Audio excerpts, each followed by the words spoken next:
Salutations amis de la culture, Sahar Mbakom et Sahar Flokom. J'espère que vous allez bien et que vous passez d'agréables moments en famille en ce mois de piété, de convivialité et de partage. Toujours avec les veilles ramadanesques du Café des Arts, notre invité du jour, mesdames et messieurs, est un réalisateur de cinéma.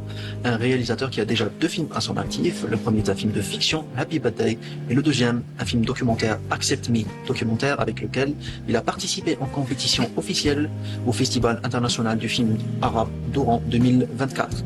Il occupe actuellement le poste de directeur de l'Institut national du cinéma. Et oui, rien que ça, il sera parmi nous dans un tout petit moment pour partager avec nous la traditionnelle tasse de café de cette émission. Donc on vous dit à tout de suite, juste après ceci.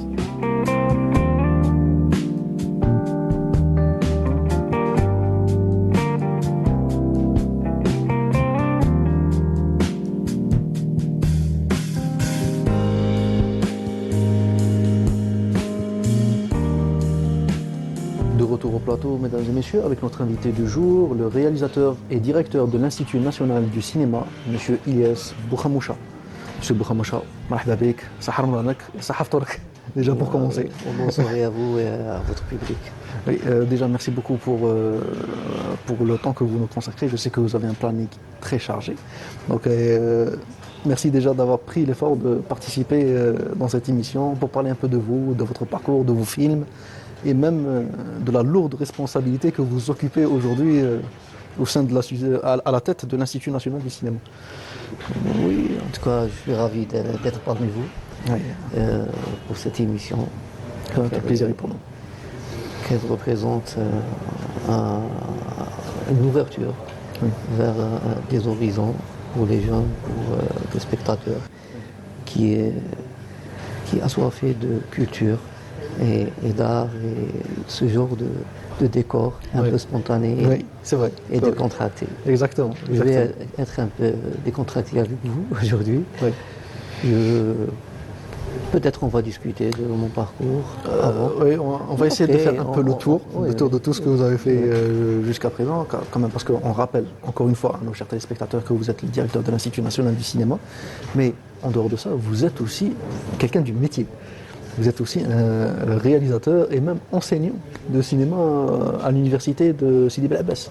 Oui, j'ai enseigné le cinéma à l'université de Sidi Bel Abbès pendant 16 ans. J'ai enseigné des cours d'analyse filmique, de sémiologie, de réalisation, de sémiologie, du cinéma et tout ce qui concerne le cinéma, fiction et documentaire. Est-ce que, déjà, désolé de vous interrompre, est-ce que pour vous le cinéma, c'est une arme?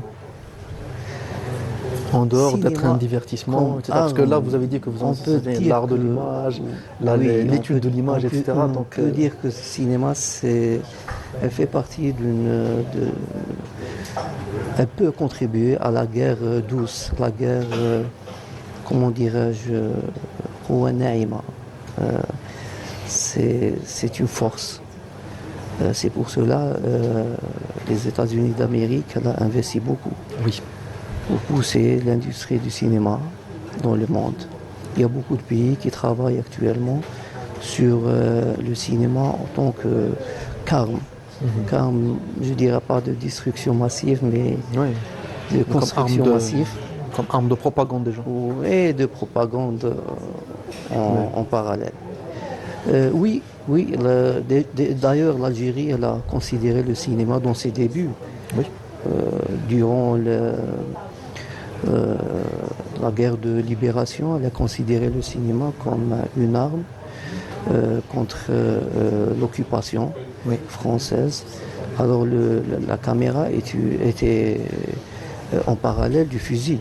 Exactement, comme avec les films de René Vautier par exemple. Comme les films de René Vautier et n'oublions pas Jemal Chendarli qui a contribué beaucoup au cinéma de la révolution algérienne.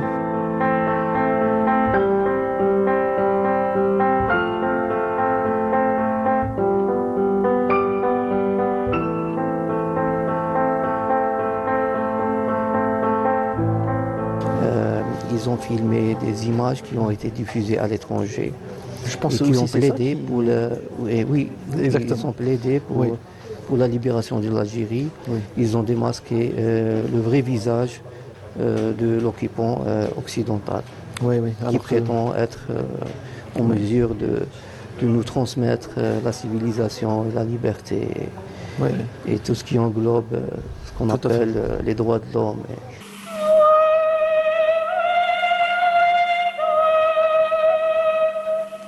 Après, c'était plus nous. C'était les chars. Et l'artillerie.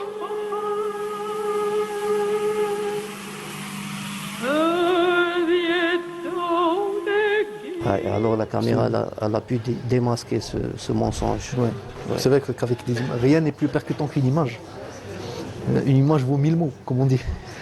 Comme a dit Confucius, une image vaut plus que 1000 mots, Oui. je pense 100 mots.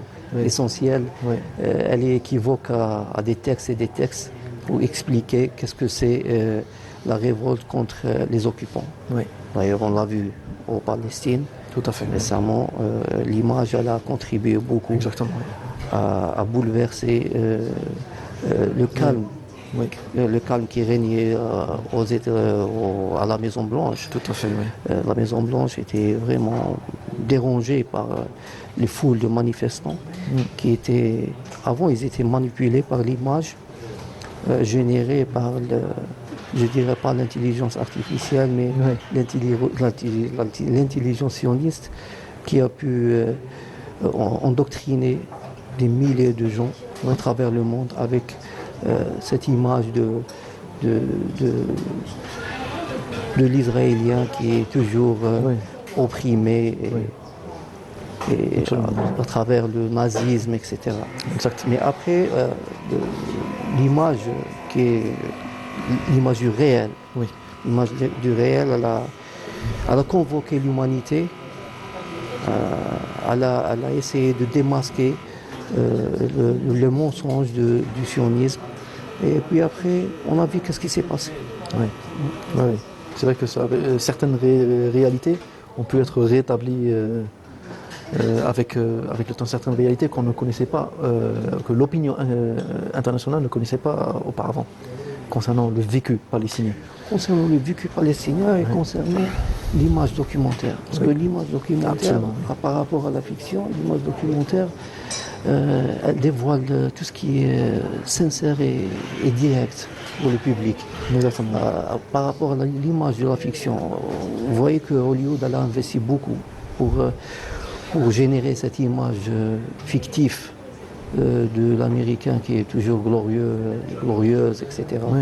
Mais Notamment avec les films des années 80 sur la guerre du Vietnam, donnant même l'impression que l'Amérique avait remporté la guerre du Vietnam, alors que ça a été un fiasco total. oui, c'était le contraire. Oui, avec les films comme Rambo, etc. Oui, mais le documentaire, ou plutôt le cinéma du réel, le cinéma direct, il a dévoilé cette réalité.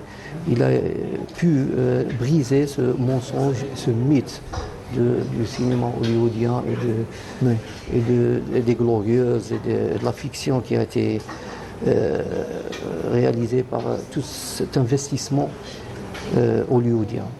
Alors, revenons à ce que je fais généralement. Justement, comme cinéma.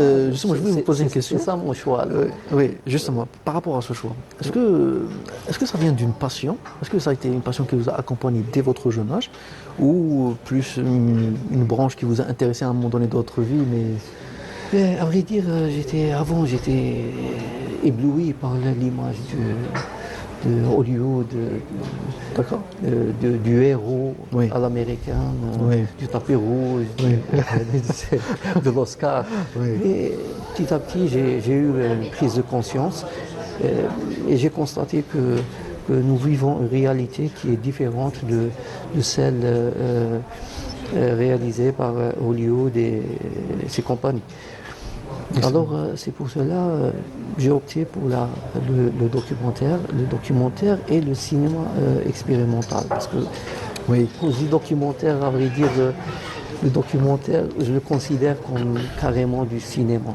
Le cinéma fait Oui. Avec, Parce qu'il y a une mise en scène derrière. Oui, il y a la oui. mise en scène, il y a l'image, il y a le Oui. son, il y a le montage, il y a Et il y a ce même qui le est fil conducteur. cinématographique, il y a même le fil Ouais, donc conducteur, c'est il y une a sorte la de script, narration, ouais. il y a l'histoire. Oui. Sauf qu'il n'y a pas le comédien professionnel ou amateur. On ne travaille pas avec un comédien, on travaille avec des acteurs sociaux, un acteur social qui, euh, qui joue son rôle dans la vie. Oui. Et, on compose avec le réel pour raconter une histoire d'un point de vue et d'un angle Oui. du réalisateur. bien sûr. Absolument, absolument. On va revenir justement à l'aspect au film documentaire, parce que vous avez consacré justement un film documentaire, un film poignant d'ailleurs. On va en parler dans un petit moment, mais on va commencer d'abord par ce que vous qualifiez d'essai cinématographique. Bon, déjà la notion d'essai cinématographique, on va en parler un peu. Pourquoi le qualifier comme tel? Mais c'est vrai que quand on le voit le film, c'est un film très particulier, c'est un film hybride. Il ne rentre dans aucune case. Et un mi-chemin entre fiction, voire même documentaire. Il y a par exemple le personnage principal qui joue plus ou moins un peu son rôle, son propre rôle. Bekri, d'ailleurs, je fais référence à l'acteur principal. Donc déjà, la question c'est d'où vous est venue l'idée de développer ce type de film comme premier film?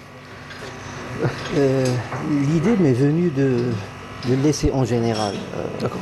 Quand on parle d'essai, on parle d'expérimentation, on expérimente quelque chose. L'artiste, il fait quoi? Il expérimente la peinture, les couleurs, il expérimente pour la musique, les notes, les sons,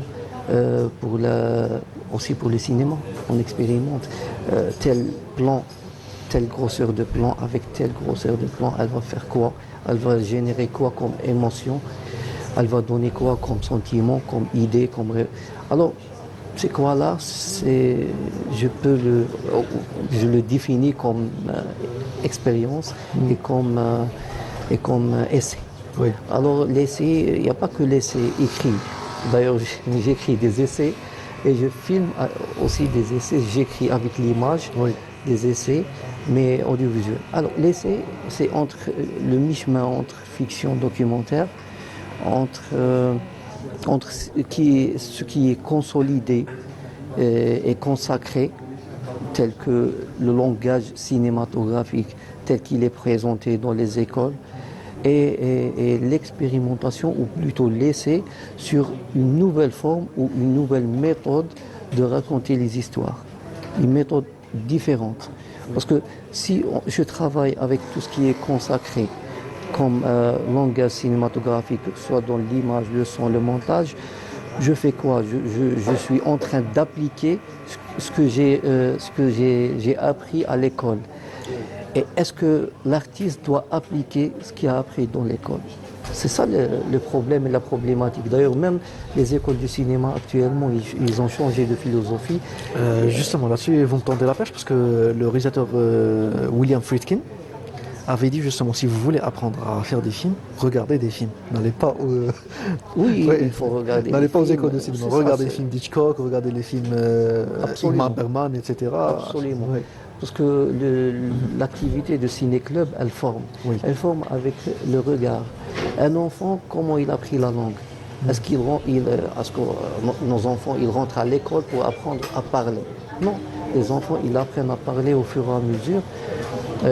Avec la fréquentation, ils regardent, ils entendent, ils apprennent à parler. C'est comme ça qu'on apprend l'image cinématographique. Oui. En voyant des films, en regardant des films, en analysant, même d'une manière assez brute et assez basique, mais on analyse, on essaie de comprendre ce qu'on voit, ce qu'on regarde, et puis après, on va construire une idée sur le cinéma et la façon d'articuler, la façon de dire les choses avec l'image, avec le montage, avec le son, avec tout ce qui est la matière grise du cinéma, c'est-à-dire l'image et le son et le montage. Tout à fait, tout à fait. D'ailleurs, pour revenir à votre premier film par rapport au montage et à l'image, vous avez opté pour un style visuel très particulier. Des fois, on a l'impression que c'est un peu mal éclairé, mais comme si c'est fait exprès. Donc, pourquoi avoir opté pour cet aspect esthétique du film? L'aspect esthétique de Happy Birthday, vous parlez de Happy Oui, oui, Birthday. on parle toujours de Happy Birthday, le premier film. Happy Oui. Birthday, alors Happy Birthday, j'ai essayé de déconstruire tout ce qui est école, D'accord. tout ce qui est académique dans le cinéma. En déconstruisant tout ce qui est académique dans le cinéma, j'ai déconstruit pour la lumière, Oui, oui. vous savez, la matière grise du cinéma, Oui. c'est la lumière, c'est le sens. J'ai essayé de déconstruire les manières ou la manière dont on fait généralement les films dits professionnels.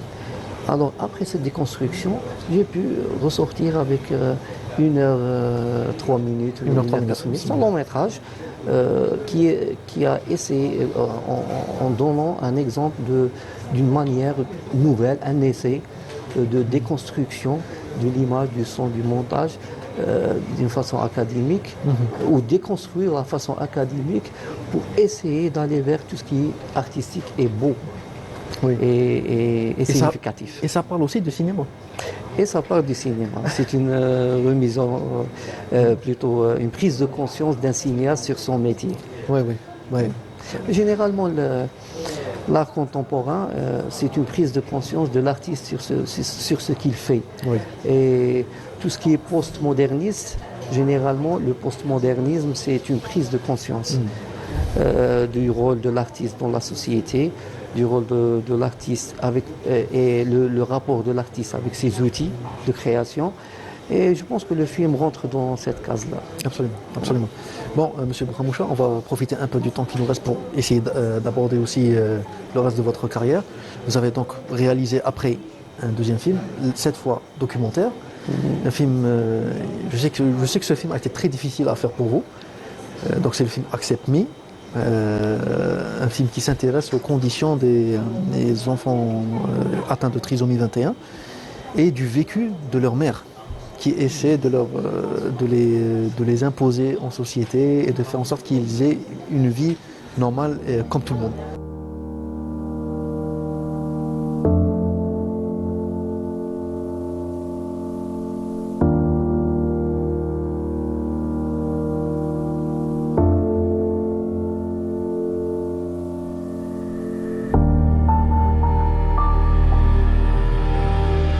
يعني انت الطفل تاعك كي تشوف منه بدر سلوك غير راضي عنه انت كولي امر ولا كمعلمه ولا كاخصائيه نفسانيه لازم كاين العقاب.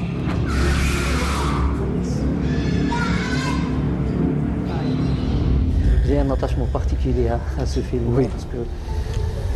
parce que c'était une immersion totale. Oui. Une immersion totale avec des familles d'enfants autistes et même d'enfants trisomiques. Oui. J'ai filmé avec des mères qui ont souffert de ce problème, le problème de leur enfant, depuis la découverte de leur cas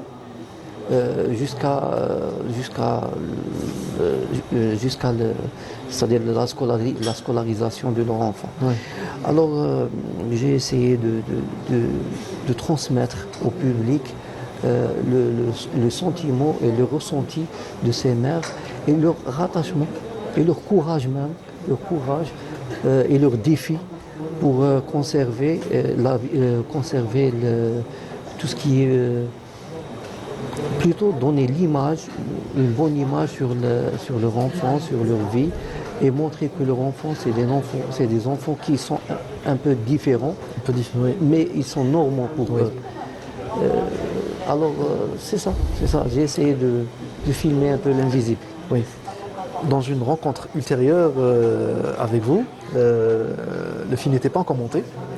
Donc vous veniez de terminer le tournage des films et vous m'avez dit j'arrive pas à attaquer le montage parce que rien que de visionner le rush, ça me fait du mal. Oui, j'ai resté une année sans pouvoir faire le montage parce que les images étaient tellement choquantes et l'immersion était tellement dure que j'arrivais pas à revoir les images. Alors pour les rushs, vraiment, j'arrivais pas à monter. Mais après, petit à petit, c'était genre d'art-thérapie. Je me suis guéri avec manière ces d'exorciser tout le images-là. mal. J'ai exorcisé Ouais. tous mes douleurs et mes craintes. Oui. Et petit à petit, on a essayé d'entamer le montage. Et puis, c'est ça. C'est un long métrage d'1 heure et demie, presque, qui a été projeté à 2 événements cinématographiques importants. Comme par exemple le festival. Le Festival du film Oran, international du film Oran à Oran. Et, Oui. Vous étiez et aussi présent à un autre festival au Caire. Oui. Vous étiez présent lors de la diffusion à Oran? Oui, j'étais présent Et quelle a été lors la de diffusion et je peux dire que c'est l'after du film, Oui. c'était vraiment quelque chose d'émouvant. Parce que vraiment, les enfants, les mères autistes, les mères des enfants autistes et leurs enfants et même les trisomiques étaient présents dans la salle. Et c'est eux qui ont animé après le débat. le débat. Oui, Ah, à oui. leur manière, à leur façon. Oui. C'était vraiment quelque chose de génial et j'aimerais bien que ça se répète Oui. ailleurs en Algérie. Je l'espère. Oui, donc vous êtes plutôt satisfait du retour public du film? Je suis très satisfait du retour du public.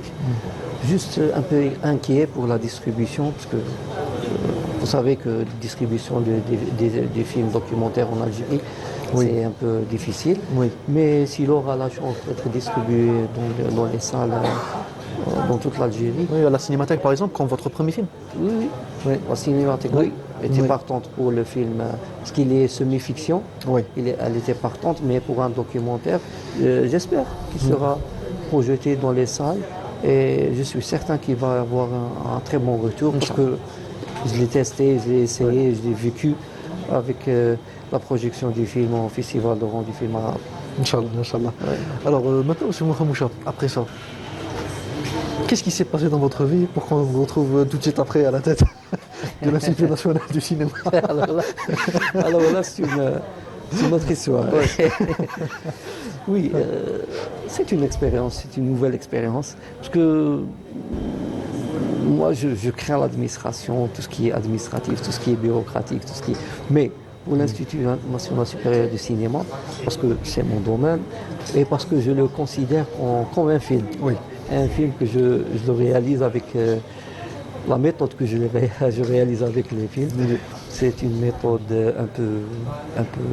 un peu à la dure, et c'est un défi. Oui. Généralement, je fais des films indépendants, et là, je ne suis pas indépendant. Oui. J'ai l'aide de l'État, l'aide de... C'est une lourde responsabilité. Et le ministère de l'Enseignement supérieur et de la Recherche scientifique qui m'aide beaucoup, mais quand même, ça restera toujours un défi. Un défi surtout avec la nouvelle vague de jeunes aspirants réalisateurs qui veulent plus ou moins prendre la relève des grands, les anciens, Ahmed Rajdi, etc. Donc c'est quand même c'est une lourde tâche pour pouvoir assurer une formation de qualité et conforme aux normes internationales. Oui, c'est très difficile, oui. C'est un fardeau. Oui. Mais je pense que la volonté des jeunes, elle peut être au niveau de ce défi-là. Parce qu'ils ont vraiment envie de faire du cinéma dans l'image, parce qu'il y a des spécialités dans le cinéma. Oui. Il y a la spécialité de l'image, le scénario, montage, il y a la etc. spécialité du son, la spécialité scénario, la spécialité de la production, c'est-à-dire tout ce qui manque dans ce qu'on appelle le marché du travail dans le cinéma algérien actuel. Alors, oui, ils ont un désir de cinéma très, très, très ancré dans leur corps. Ils peuvent aboutir à des cinéastes, je ne sais pas, comme Hamina et comme Rachid plus tard. Oui, je souhaite. Oui. Et d'ailleurs, même vous, pour les mettre encore plus dans le bain, vous organisez des conférences avec des réalisateurs confirmés ou des gens issus du milieu du cinéma pour venir parler de leur expérience et voire même leur faire des masterclass. Oui, l'expérience des masterclass et des workshops, je l'ai emprunté à des instituts que j'ai visités déjà au Canada et ailleurs. Oui. Actuellement, dans les écoles du cinéma, surtout le cadre supérieur, ils essayent d'anticiper des masterclass et des workshops avec des professionnels du métier pour que l'étudiant n'aura pas seulement la formation théorique et même la formation pratique, mais ils auront aussi le cadre et ils apprennent à approcher le métier à travers ce qu'ils ont fait, ce qu'ils font du cinéma réellement. Ils vont s'exprimer, ils vont peut-être donner la flamme et le courage de défier tout ce qui est difficile à réaliser. Exactement. Parce que c'est ça le problème. Oui. Le problème actuel dans les écoles, c'est que généralement, les écoles, ils forment, ils ont des moules. Oui. Ils ont des moules et ils essaient de mouler l'étudiant à ce moule-là. Exactement, comme la FEMIS, par exemple. Actuellement, non. Oui. Mais comme la FEMIS, etc. Ouais, la FEMIS même les diplômés de la FEMIS ont un style particulier de mise en scène, etc. Même leurs films, même les carrières, Oui. se ressemblent. Exactement. Donc vous, au niveau de l'Institut national du cinéma, vous êtes contre ça, contre une forme de... On est contre la catégorisation Exactement. et les stéréotypes et les films Oui, c'est libre cours à votre mainstream. Non, on essaie de déclencher chez eux tout ce qui est artistique. Oui. C'est-à-dire ceux qui font du cinéma, ils doivent chercher ailleurs. Ils doivent pas chercher dans les écoles qui existent déjà. Parce que s'ils vont chercher dans les écoles qui existent déjà, ils vont formater les films, ils vont faire des films qui ressemblent à d'autres films. Oui.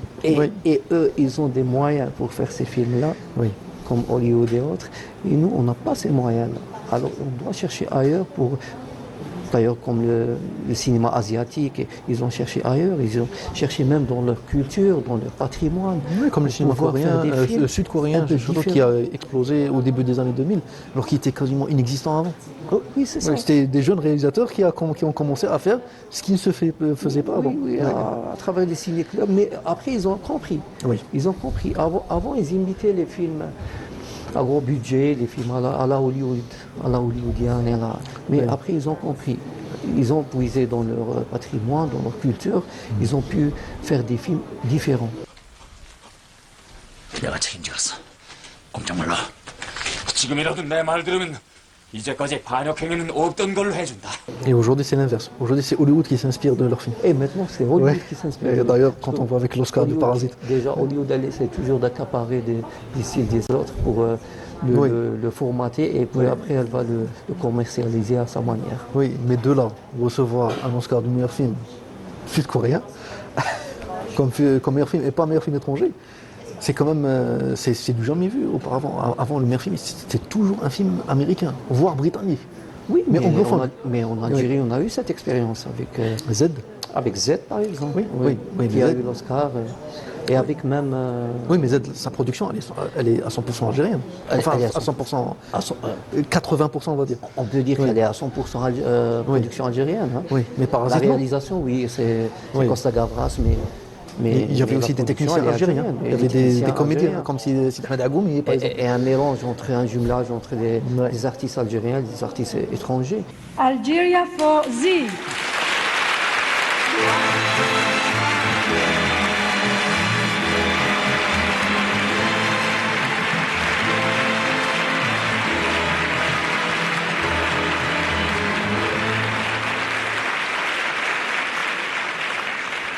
Des comédiens algériens et étrangers. Et puis après, on a Chronique des années de Braise, qui a eu la Palme d'Or. Oui. Lui, par contre, il est 100% algérien. Et il est 100% algérien. Oui, c'était long cycle d'ailleurs. Oui, alors, on a des repères, comment? On a des repères, mais nos jeunes, ils doivent puiser dans leur patrimoine, dans leur culture, et ils doivent revoir ce qui était bon et mieux dans le cinéma algérien, et ils doivent recommencer de là-bas. Maintenant, je voudrais juste vous poser une question, M. Bouhamoucha. Si, par exemple, certains de vos étudiants arrivent à écrire un scénario très prometteur, vraiment très intéressant, y a-t-il des mécanismes, que ce soit au niveau de l'institut, voire même des institutions qui dépendent du ministère de la Culture, par exemple, pour pouvoir financer ce projet-là, un projet étudiant? Oui, l'avantage de la tutelle de la ministère de la Culture pour la formation, c'est ça.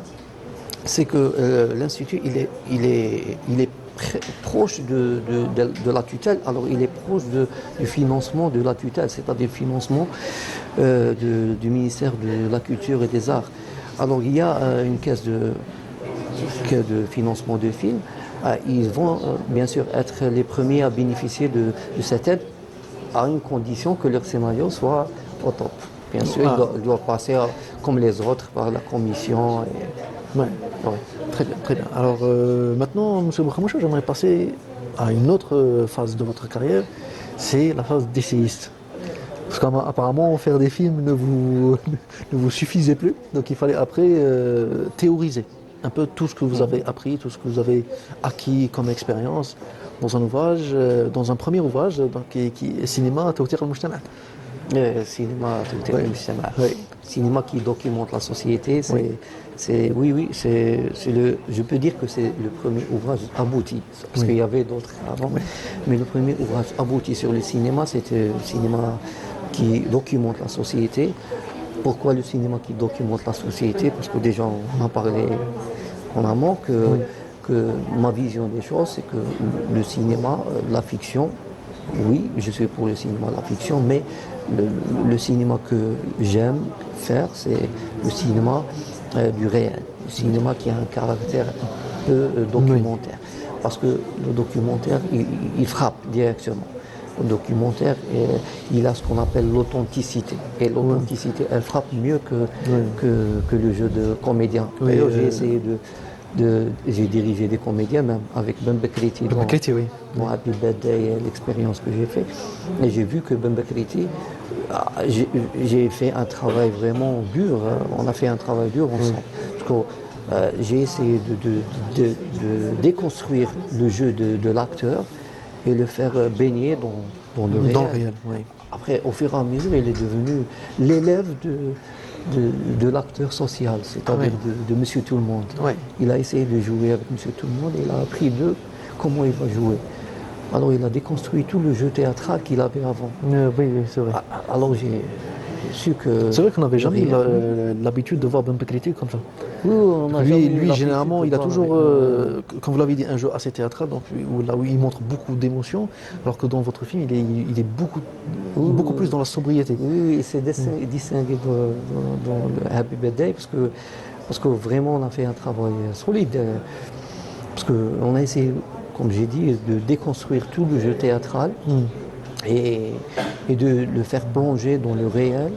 Et il a essayé de ne pas jouer, c'est ça. Il a essayé de ne pas jouer. Il a été interprété mais pas joué. Interprété mais ne pas jouer. C'est vrai que c'est un exercice assez difficile. Ce que j'ai remarqué aussi, c'est que vous vous éloignez de tout ce qui est forme esthétique, etc. Ça ne vous intéresse pas du tout. Au contraire, vous cherchez l'aspect rugueux, un peu je peux dire de l'image. Je cherche l'esthétique du réel. Oui. Je cherche l'esthétique du réel. Dans le réel, dans tout ce qu'il a de... Je me méfie de la musique, par exemple. Dans Accept Me, j'ai pas trouvé une musique adéquate. Alors j'ai dû, parce que je fais de la musique en tant qu'amateur, j'ai dû composer ma propre musique, qui est simple, qui est... mais minimaliste. Le fond, elle est minimaliste. Mais c'est pas du Hans Zimmer. Oui, c'est pas du Hans Zimmer. Mais elle a un meilleur impact qu'une musique avec un orchestre, etc. Alors c'est ça, oui. On n'y prête pas attention, mais elle est là. Elle est là et elle accentue l'émotion des images. C'est ça, elles se font totalement dans l'image, dans le montage, elles se font dans l'aspect, plutôt ce qu'on appelle le langage cinématographique. Elles se font, elle n'est pas apparente, elle n'est pas... elle ne dérange pas. Parce que moi, généralement... Elle ne déconcentre pas. Oui. Généralement, dans le film, si elle n'est pas vraiment correcte avec l'image, elle me dérange. Alors, j'ai fait beaucoup de recherches musicales. J'ai pas trouvé la musique adéquate pour Accept Me. Alors, j'ai dû composer. Par contre, oui, j'ai eu une autre... la dernière expérience que j'ai faite, c'est un court-métrage que j'ai réalisé parce que les événements de Gaza et j'ai filmé au fur et à mesure à l'étranger. Au Canada, c'est entre Montréal et Ottawa. J'ai filmé là-bas et Niagara. Bon, avec cette matière-là, j'ai fait un rapprochement de l'Amérique du Nord avec Gaza, du peuple gazaoui avec l'ancien peuple Oui. de l'Amérique du Nord. Alors, il y a eu je dirais qu'il y a une même histoire qui se raconte, qui se répète plutôt. Il y a une même histoire qui se répète. C'est assez incroyable. Bon, Monsieur Bouchaboucha, malheureusement, on arrive au terme de l'émission. On aurait voulu quand même bavarder beaucoup plus sur différents sujets. Maintenant, comme conclusion que vous pouvez donner, quel bilan pouvez-vous dresser de tout ce que vous avez vu durant toute votre carrière, que ce soit en tant qu'enseignant, cinéaste, essayiste ou même directeur de l'Institut national du cinéma. Le bilan actuel de la position de l'état du cinéma en Algérie. Alors, actuellement, il y a deux possibilités. La première possibilité, c'est que le cinéma va bien. Plutôt, il va aller vers un avenir meilleur. D'accord. Et la deuxième possibilité, c'est que si on n'aura pas, si on ne peut pas avoir l'intelligence